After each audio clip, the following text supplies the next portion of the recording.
Ito naman tayo mga idol. Gawa ng linggo.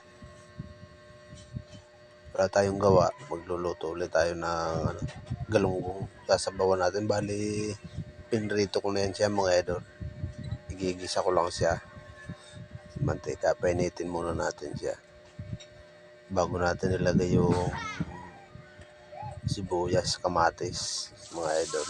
Ayan, lagay na natin. Gigisahin muna natin yan. Pagka pwede na mga idol, bago natin nilalagay yung gulay. Yung isda naman kasi mga idol, luto na yan siya. Kaya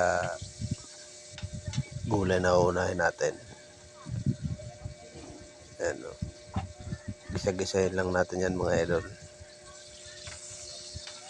Sama na natin yung sili mga idol para mag-isa na rin. Ganyan ako mga idol magsabaw ng galunggong. Gigisa muna yung galunggong mga idol, piniprito muna. Yan, lalagay ko ng mga idol yung gulay, talbos ng kamote.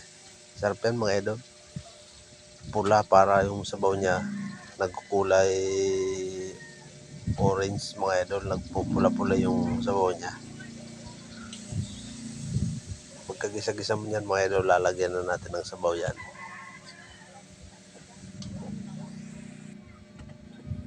Lalagyan na natin ng sabaw yan mga idol. Nagisa na mga idol.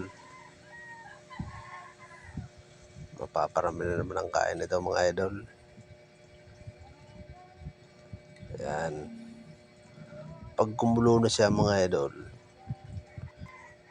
pagpaluto na yung gulay, ilalagay na natin mga idol yung isda.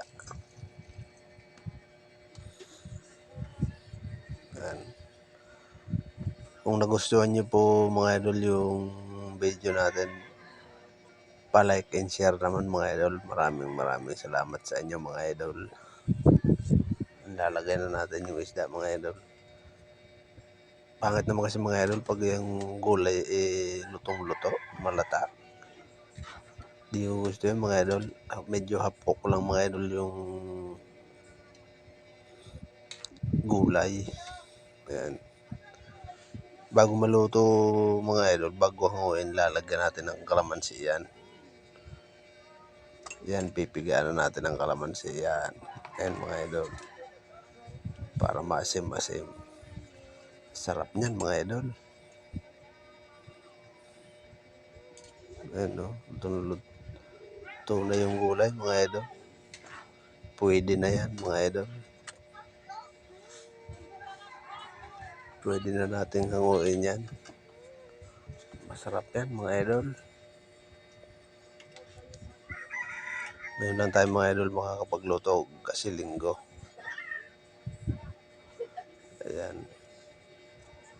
Ayan mga idol, luto na yan. Yung isda kasi naprito naman na yan eh. Kaya luto na yan.